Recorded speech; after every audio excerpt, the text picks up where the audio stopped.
بسم الله الرحمن الرحيم السلام عليكم ورحمة الله وبركاته حربوش عند ميلوت قال ما أشبه اليوم بالبارحة ይላሉ ትናንትናና ዛሬን ምን እንዲያመሳሰላቸው ይላሉ ምክንያቱም ትናንትና የተከሰተ ታሪክ ዛሬ ላይ ከታሪኩ ተምረን ትምርት ካልወሰድን መደገሙ አይቀርምና እኔም አንድ ታሪክ አመጣሁላችሁ ተጠቀሙበታላችሁ ብዬ ያንን ታሪክ ያው ከሁላችሁም ህይወት ጋር ስለሚያያዝ በነገራችን ላይ ከሁላችንም ህይወት ጋር ምክንያቱም ስለ ጓደኝነት ጉዳይ ስለሆነ መካ ላይ ሁለት ጓደኞች ነበሩ አንደኛው ዑቅበተ ኢብኑ አቢ ሙዒጥ ይባላል ሁለተኛው ደግሞ ኡበይ ኢብኑ ኸለፍ ይባላል ኡበይ ኢብኑ ኸለፍ ለሆነ ስራ ከመካ ወጥቶ ይሄዳል ዑቅበተ ኢብኑ አቢ ሙዒጥ ደግሞ ለነብዩ ሰለላሁ ዐለይሂ ወሰለም ይቀርባቸው ነበር ሚናገሩትን ይሰማላቸው ነበር በጣም ያከብራቸው ነበር እሳቸውንና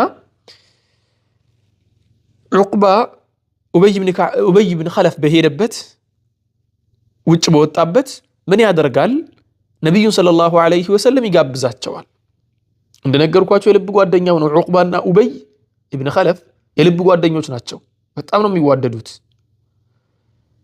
ነብዩ ሰለላሁ ዐለይሂ ወሰለም ዑቅባ ሲጋብዝ ነብያችን ቤቱ መተው ምሳ እንዲበሉ ነበር የጋበዛቸው እሳቸው ደግሞ አይ ያወከውን ሐቅ እስክትመሰክር ድረስ አልበላም አሉት ከዚያ እሺ መስክር ያለው ላ ኢላሃ ኢላላህ ሙሐመዱ ረሱሉላህ ብሎ እሳቸውን በልተው ተመለሱ ኡበይ ኢብኑ ኸለፍ ወደ መካ ሲመለስ መጀመሪያ ዑቅበተ ኢብኑ አቢ ሙዒጥ ጋር መጥቶ አንተ ያባት የአያቶችህን ሃይማኖት ትታፈነገጥክ እንዴ አለው ራ አላፈነገጥኩም ሙሐመድን እኮ ቤት ጋብዤው ቤት መጣና እውነትን ካልመሰከርክ አልበላም አለ በቃ እሱን ደስ እንዲለው በሚል እኔ ደግሞ እሱ ቤቴ መጥቶ ሳይበላ መውጣቱ ስለደበረኝ እንትን አልኩኝ መሰከርኩኝ አለ እንደዚያ ከሆነ አምኛል ያልከው ነገር በአጠቃላይ መካድ አለብክ አንድ ሁለተኛ ነገር ደግሞ ልክ ሰው ፊት እስልምናን ተቀብያለሁ እንዳልከው ሁላ ሰው ፊት ሄደህ ካልካድከው እኔ እናንተ ፊትና ጀርባንን አንተዋወቅም አለ ማ ጓደኛው ያንን ጓደኝነት ላለማጣት ሲል ነብያችን ሰለላሁ ዐለይሂ ወሰለም ጋር ሄዶ ዑቅበተ ኢብኑ አቢ ሙዒጥ ማንም ሰው ነብዩን ያልተዳፈረውን ነገር አደረገ እሳቸው ላይ የሆነ ቆሻሻ ጣለባቸው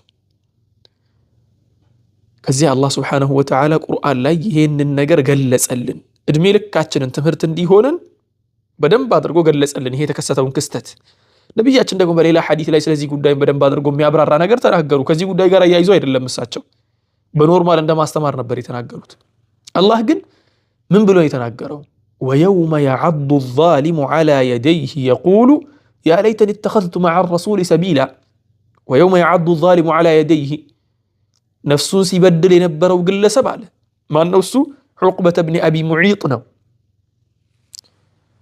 على يديه ሁለት እጆቹን በሚነክስበት ቀን አስታውሳለ ምን ብሎ يا ليتني اتخذت مع الرسول سبيلا እንዲው ምን አለበት ከነብዩ ጋር ቀጥተኛው መንገድ ተመርጬ ቢሆን ኖሮ ያስኩትን መንገድ ባለቀኩ ኖሮ ብሎ የእጆቹን የሁለት እጆቹን ጣት የሚነክስበትን ቀን አስታውስ ያ ብቻ አይደለም يا ويلتا ليتني لم اتخذ فلانا خليلا አከሌን ጓደኛ አድርጌ ባልያዝኩ ኖሮ ዋጥፋቴ እሱን ጓደኛ አድርጌ ባልይዝ ኖሮ ምን ይጎልብኝ ነበር ለምን ሲባል لقد اضلني عن الذكر بعد اذ جاءني ቀጥተኛው መንገድ እውነቱ ሐቁ ከተገለጠልኝና ካወቅኩኝ በኋላ እውነቱን ከያዝኩ በኋላ ምን አደረገኝ اضلني ከመስመር አስወጣኝ መስመር አሳተኝ ስንትና ስንት ወንድሞችና እህቶች ናቸው ቀጥተኛው መንገድ ከተመሩ በኋላ አላህን ካገኙ በኋላ በጓደኞቻቸው ውትወታ ይሄንን መንገድ ለቀው ይሄዱት ስንትና ስንት ወንድም ነው መጥፎ ባህሪ የነበረውን ተመልሶ ኢስቲቃማ አድርጎ መልካም ነገርን ሰርቶ በጓደኞቹ ኢልሃህ ጓደኞቹ መተው ከሱ ጋር እልህ ተያይዘው እሱን እንደምንም ብለው ጨቅጭቀውት ወደዚያ መንገድ የመለሱት ስንትና ስንት ወንድምና እህቶች ናቸው ለስንት ዘመናት የተውትን ሱስ በጓደኞቻቸው ምክንያት የተመለሱበት ይሄንን ነው ይህ አያ በግልጽ ያስቀመጠው እናንተ የምታቋቸው ወንድሞችና እህቶች በዚህ ነገር የተጠቁ ይኖራሉ ማለት ነው ነቢያችንም ሰለላሁ ዐለይሂ ወሰለም ሱነን አቢ ዳውድ እና ሱነን ትርሚዚ ላይ እንደተዘገበው አቢ ሁረይራ ባስተላለፈው ሐዲስ ላይ ነቢያችን ሰለላሁ ዐለይሂ ወሰለም ሲናገሩ ምንድን ነው ያሉት? አልረጁሉ ዐላ ዲኒ ኸሊሊሂ ፈልየንዙር አሐዱኩም መን ዩኻሊል። አንድ ግለሰብ እኮ የሚኖረው ምን ላይ ነው? ዐላ ዲኒ ኸሊሊሂ በጓደኛው በወዳጁ እምነት ላይ ነው፣ በወዳጁ አካሄድ ላይ ነው፣ በወዳጁ አስተሳሰብ ላይ ነው። ሁለት ሰዎች በአስተሳሰብ ሙሉ በሙሉ የሚለያዩ ከሆነ ወዳጅነትን መፍጠር በጣም ይከብዳቸዋል። እንዲያው ወዳጅነት እንኳን ቢፈጥሩ አንደኛው ላይ ኢፌክት ይፈጥራል። ብዙ ጊዜ ደግሞ ባጢል ሐቅ ከባጢል በላይ ግልጽ ነው። ሐቅ ማስረጃ አለው፣ ሐቅ ጠንካራ ነው፣ ግን ባጢል ያማልላል። ይህንን ታውቃላችሁ። ሐቅ ጠንካራ ነው፣ ከባድ ነው፣ ሐቅ ግልጽ ነው። ባጢል ግን ያማልላል። ተግባባን? ባጢል ያማልላል። በቃ ሐቅ አለመሆኑን እያወቅም ይጎትታል። ለዚህም ነው ነቢዩ ሰለላሁ ዐለይሂ ወሰለም አልረጁሉ ዐላ ዲኒ ኸሊሊሂ ፈልየንዙር አሐዱኩም መን ዩኻሊል። ማንኛችሁ የምትሆኑት በጓደኞቻችሁ አስተሳሰብ፣ እምነት፣ አካሄድ ላይ ነው። ስለዚህ ምን አድርጉ? ፈልየንዙር አሐዱኩም መን ዩኻሊል። አንደኛችሁ ጓደኛ ሲይዝ ማንን ጓደኛ አድርጎ መያዝ እንዳለበት ይወቃሉ። በደንብ አድርጎ መለየት አለበት ጓደኛውን። አንደኛው ነጥብ፣ ትልቁና ዋነኛው ነጥብ ይሄን ነው ማነሳላችሁ። ጓደኛ ምረጡ። ጓደኛ የናንተን ማንነት ይወስናል። ስንትና ስንት ወንድሞች፣ ስንትና ስንት እህቶች ሐቅን አግኝተው እውነትን ከያዙ በኋላ በጓደኞቻቸው ጭቅጭቅ ምክንያት ሐቅን ለቀው ወጥተዋልና። ሁለተኛ ላይ የማነሳላችሁ ነጥብ ደግሞ አንድ ሰው እውነትን ካገኘ በኋላ ሐቅን ካየ በኋላ ቀጥተኛውን መንገድ ከተመራ በኋላ ያንን ቀጥተኛ መንገድ ለቆ የሚወጣበት ምክንያቶች ይኖሩታል። ተግባባን? ከነዚያ ምክንያቶች መካከል አንደኛው ምንድነው? ነፍስያን መከተል ነው። እልህ የሚባለው ነገር ነው። እልህ ነፍስያ በጣም ከባድ ናት። በነገራችን ላይ ከሰው ጋር እልህ የምትጋባ ከሆነ ሐቅን የምትቀበልበት መንገድ እየጠበበ ይመጣል። ያ ምህዳሩ እየጠበበ ይመጣል። ከሐቅ ይልቅ ለእልህ ቦታ እየሰጠህ ትመጣለህ። ሐታ አላህ ስብሓነሁ ወተዓላ ቁርአን ላይ ሲናገር ይሄን ነገር እንትን ሲልኩ ወትሉ ዐለይሂም ነበአ አለዚ አተይናሁ አያቲና ፈንሰለኸ ሚንሃ ፈአትበዐሁ ሸይጣኑ ፈካነ ሚነል ጋዊን ወለው ሽእና ለረፈዕናሁ ቢሃ ወላኪነሁ አኽለደ ኢለል አርድ ወተበዐ ሀዋህ አለ። ሹፍ በደንብ አድርጌ ልተንትንላችሁ። ወትሉ ዐለይሂም ጥቀስላቸው ወይ ደግሞ ንገራቸው አለ አላህ ስብሓነሁ ወተዓላ ምን ነበአ አለዚ አተይናሁ አያቲና የኛን አያ የኛን እውነት የገለጽንለትን ግለሰብ ምሳሌ ንገራቸው። የሱን ዜና አሳውቃቸው። የማንን ዜና? እውነቱን ያሳወቅነውን ሐቀኛውን መንገድ ያሳየነውን ግለሰብ። ከዚያ ምን ተፈጠረ? ፈንሰለኸ ሚንሃ አለ። ያንን ተአምራቶችን ካሳየነው በኋላ የኛን እውነት ካሳየነው በኋላ ምን አደረገ? ወጣ። ፈንሰለኸ ሚንሃ ከዚያ ሐቅ ወጣ። ሐቁን ለቆ ነው የወጣው። ሐቁን እኮ ተቀብሎታል፣ አውቆታል እኮ ተከትሎታል እኮ፣ ግን ለቆት ወጣ። ከዚያ በኋላ ሳለ ፈአትበዐሁ ሸይጣኑ አለ አላህ ስብሓነሁ ወተዓላ። ሸይጣንም ደግሞ እሱን አስከተለው። ምን ለማድረግ ሲል ፈካነ ሚነል ጋዊን ከተታለሉ ሰዎች አንዱ ሆነ። ወለው ሺእና አለ አላህ ስብሓነሁ ወተዓላ ብንፈልግ ኖሮ የምትለዋን ዑለሞች ሸርሕ ሲያደርጉ ምን አሉ?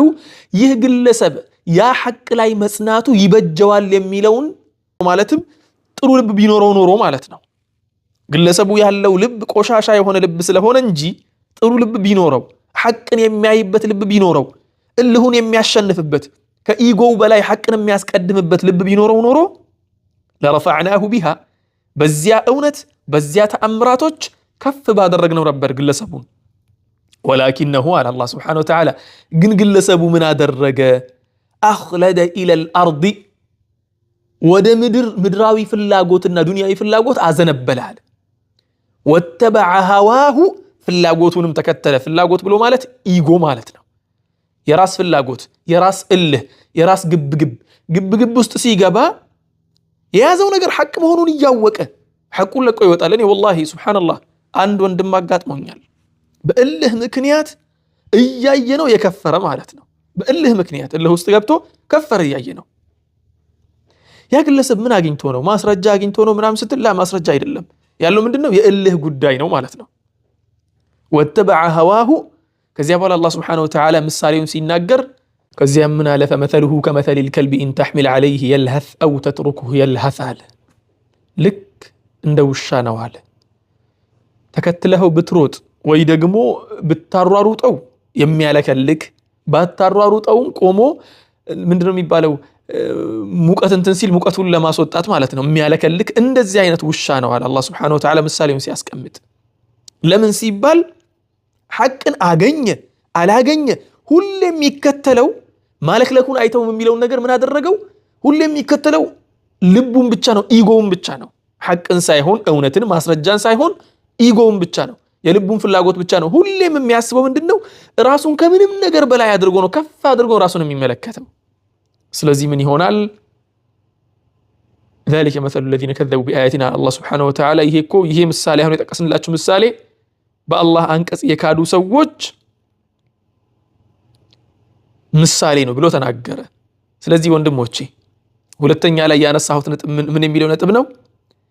ከፈጣሪህና ከእውነት ፍላጎትህንና እልህን አታስቀድም። ሁለተኛው መልእክቴ ነው ይሄ።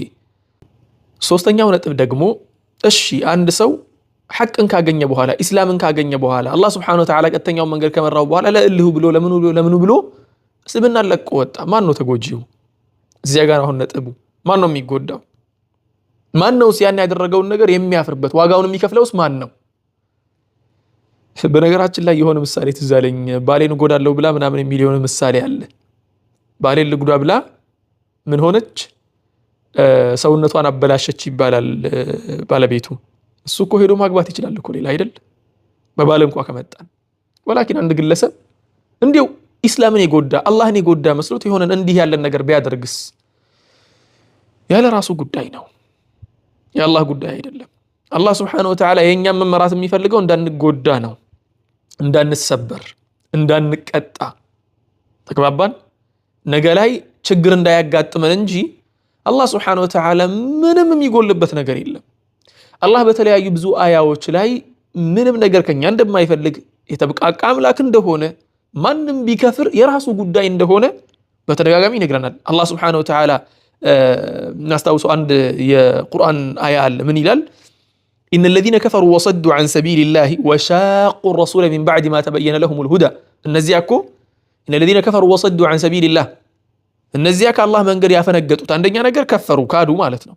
ሁለተኛ ነገር ደግሞ وصدوا عن سبيل الله መክፈር ብቻ አይደለም፣ ከአላህ መንገድ መውጣት ብቻ አይደለም፣ ከአላህ መንገድ ሰዎችን ለመመለስ ደግሞ ሽንጣቸውን ገትረው ተከራከሩ፣ ከአላህ መንገድ ሰዎችን ለመመለስ ታገሉ። ከዚያስ وشاقوا الرسول ነብዩንም ደግሞ ሰለላሁ ዐለይሂ ወሰለም ምን አደረጉ አለ? ተከራከሩ። من بعد ما تبين لهم الهدى ሐቁ ግልጽ ብሎ ከታያቸው በኋላ እውነቱን ካወቁት በኋላ ለምን ሲባል ለራሳቸው ኢጎ ሊሆን ይችላል፣ ለዱንያዊ ጥቅም ሊሆን ይችላል። ያን ነገር እንደዚህ አድርገው የሚከራከሩ የሚሉ ሰዎች ለየضሩላህ ሸይአ ከአላህ ቅንጣት ታክል የሚያጎሉት ነገር የለም። ለየضሩላህ አላህን አይጎዱትም፣ ሸይአን በምንም ነገር። ከዚያስ ወሰዩሕቢጡ አዕማለሁም አላህ ደግሞ እነሱ የሰሩትን ነገር በአጠቃላይ ያበላሽላቸዋል ስራቸውን በዱንያም በአኺራም። በዱንያ ላይ ሲሰሩት ቢውሉ ኢስላም ላይ ትግል ለማድረግ ሌት ተቀን ቢተጉ ምንም ነገር ሊያመጡ አይችሉም። ይህን እነሱም ማወቅ አለባቸው። ወደ አኺራው ስንመለስ ደግሞ ወቀዲምና ኢላ ማ ዐሚሉ ሚን ዐመሊን ፈጀዐልናሁ ሀባአን መንሱራ ነው። ስራቸው እንዳለ ብትንትኑ ነው የሚወጣው። ኢስላም ላይ ያሉ የሰሩት ነገር ሁላ ሳይቀር ድምጥማጡ ይጠፋል ማለት ነው ከከፈሩ። ከዚያስ ሌላ አያ ላይ ደግሞ አላህ Subhanahu Wa Ta'ala ሲናገር ምን ይላል መሰላችሁ? ይሄ አያ አላህ ምስክሬ ነው፣ በጣም እወደዋለሁ። ይሄን አያ በጣም ነው የምወደው፣ ምክንያቱም ልክልካችንን ስለሚነግረን የሰው ልጆችን በአጠቃላይ አላህ Subhanahu Wa Ta'ala በዚህ አያ ላይ ግልጹን ያስቀመጠላቸው። خلاص ኢን ተክፍሩ فإن الله غني عنكم انتهى الأمر خلاص። በፍርድ ቤት ንግግር ሩፊዓት الجلسة ነው የሚባለው። መዝገቡ ዘግቷል፣ ወደ መዝገብ ቤት ይመለስ ነው خلاص። ኢን ተክፍሩ فإن الله غني عنكم አላህን ብትክዱት አላህ ከናንተ የተብቃቃ አምላክ ነው። መካድ አይደለም ብትገለበጥ ምን ብትል የራስህ ጉዳይ ነው። ግን ኢን ተክፍሩ ፈኢነላህ ገኒዩን ዐንኩም ወላ የርዳ ሊዕባዲሂ ልኩፍር። በአላህ መካድን ለባሮቹ አይወድላቸውም። ለምንድን ነው የማይወድላቸው ሲባል ባሮቹ ጀነት እንዲገቡ ስለሚወድ፣ ጀነትን ሊያስገባቸው ስለሚወድ፣ ተግባባን? ባሮቹን ይቅር ማለትን ስለሚወድ። አላህ ስብሓነሁ ወተዓላ ሲናገር እኮ ምን አለ? ወላሁ ዩሪዱ አየቱበ ዐለይኩም ይላል እኮ። የአላህን መሐባ የአላህን ኢራዳ ተመልሳችሁ ካያችሁት ሁሉም ቦታ ላይ አላህ ስብሓነሁ ወተዓላ ለባሮቹ የሚወደው መልካም መልካሙን ነው፣ ጥሩ ጥሩ ነገር ነው የሚወደው። ባሮቹ ግን ማፈንገጥ ነው እንትን የሚላቸው የሚያማልላቸው። ለዚህ ነው ኢን ተክፍሩ ፈኢነላህ ገኒዩን ዐንኩም፣ ልካችሁን እወቁ ይላል አላህ ስብሓነሁ ወተዓላ። ልካችሁን እወቁ። እንኳን ኖርማል ሰው ይቅርና ኖርማል ተራ እንደኛ ያለ ሰው ይቅርና ትልቅ ዓሊም አይደለም የነብዩ ባልደረቦች እኮ ከፍረዋል እኮ አይደል እንዴ? የቅድሙ ሰውዬ ዑቅበተ ብን አቢ ሙዒጥ እኮ የነብዩ ባልደረባ ነበር እኮ፣ ከፍረዋል። እሱ ብቻ አይደለም ባይደወይ ከወህይ ጸሐፊዎች እኮ አንዱ ከፍሮ ነበር እኮ። ተመልሶ እሱ እስልምና ውስጥ ገብቷል ረዲየላሁ ዐንሁ፣ ወላኪን ከፍሮ ነበር። በከፈረበት ሰዓትም ከኢስላም ምንም አላጎደለም። ዑቅበተ ብን አቢ ሙዒጥ ከፍሯል እኮ፣ ኢስላምን ምንም አልበደለም። ራሱን ነው ግን የበደለው፣ ራሱን ነው ያጠፋው፣ ራሱ ነው አኺራውን ያበላሸው። ኢስላም ግን ዛሬም አለ። ዑቅባ ዛሬም እየተቀጣ ነው። ለዚያ ነው አላህ ስብሓነሁ ወተዓላ ልካችንን ሲነግረን ኢን ተክፍሩ ፈኢነላህ ገኒዩን ዐንኩም፣ ብትክዱ ብትከፍሩ አላህ ስብሓነሁ ወተዓላ ከእናንተ የተብቃቃ አምላክ ነው። የራስ ጉዳይ ተግባባን። ወላ የርዳ ሊዕባዲሂ ልኩፍረ፣ ሆኖም ግን ለእናንተ መካዱን አይወድላችሁ። አላህን መካዱን ለእናንተ አይወድላችሁ። ምክንያቱም ለራስ ስትል ትጎዳለህ ነው ኸላስ ጉዳዩ። ወኢን ተሽኩሩ የርዳሁ ለኩም፣ ጌታችሁን ደግሞ የምታመሰግኑት ከሆነ የምታሞግሱት ከሆነ የርዳሁ ለኩም፣ አላህ ስብሓነሁ ወተዓላ ያን ነገር ይወድላችኋል። ምክንያቱም እናንተን ሊመነዳችሁ። ሹፍ እኛን ፈጥሮን ሰውነት ሰጥቶን አቅል ሰጥቶን ምናስብበትን ምናይበትን ምንሰማበትን ምንራመድበትን ምንልበትን ሁሉን ነገር ሰጥቶን በዚያው በሰጠን ነገር እሱን ስናመልክ ደግሞ ያመሰግነናል። ሹፍ ወላሂ በጣም የሚገርም እንትን እኮ ነው፣ በጣም የሚገርም። ስለዚህ ወንድሞቼ ለሁላችንም ትምህርት ይሁንን። ተክፍሩ ፈኢነላህ ገኒዩን ዐንኩም፣ አላህ ስብሓነሁ ወተዓላ ከኛ የተብቃቃ አምላክ ነው። በእልህ ነው እንትን ያልኩት፣ በምን ነው እንትን ያልኩት፣ በፈለገ ነገር ይሁን አላህ ከኛ የተብቃቃ አምላክ ነው። ያንን ማወቅ አለብን። ምንም የምናጎለው ነገር እንደሌለ እርግጠኞች መሆን አለብን። 100% ማለት ነው። ያኔ ያለው ነገር አላህ ስብሓነሁ ወተዓላ ሐቅን አይተው በሐቅ ላይ ከጸኑ መልካም ባሮቹ መካከል ያድርገን። በስተመጨረሻ ደግሞ ልል የምፈልገው አላህ ስብሓነሁ ወተዓላ በተከበረው ቃሉ ሲናገር ወላሁ ዩሪዱ አየቱበ ዐለይኩም፣ አላህ ስብሓነሁ ወተዓላ እናንተን እኮ ዩሪዱ አየቱበ ዐለይኩም ይቅር ሊላችሁ ነው የሚፈልገው፣ ሊምራችሁ ነው የሚፈልገው። ወንጀል ሰርተሃል፣ አላህን ክደሃል፣ መጥፎ ነገር አድርገሃል፣ መጥፎ ነገር ብለሃል፣ የአላህ በር ሁሌም ክፍት ነው። ወደ አላህ እንመለስ፣ ተውበት እናድርግ፣ የአላህን ስብሓነሁ ወተዓላ ረሕመት እንፈልግ። የአላህን ረሕመት የፈለገ ሰው አጥቶት አያውቅምና የአላህ ረሕመት ሲፈለግ አይታጣም። ወደ አላህ መመለስ በተፈለገበት ሰዓት በሩ ክፍት ነው። የአላህ ስብሓነሁ ወተዓላ ረሕመት ሁሌም ክፍት ነው በሩ። ያኔ ያለው ነገር ይሄን ነው ለመናገር የመጣሁት።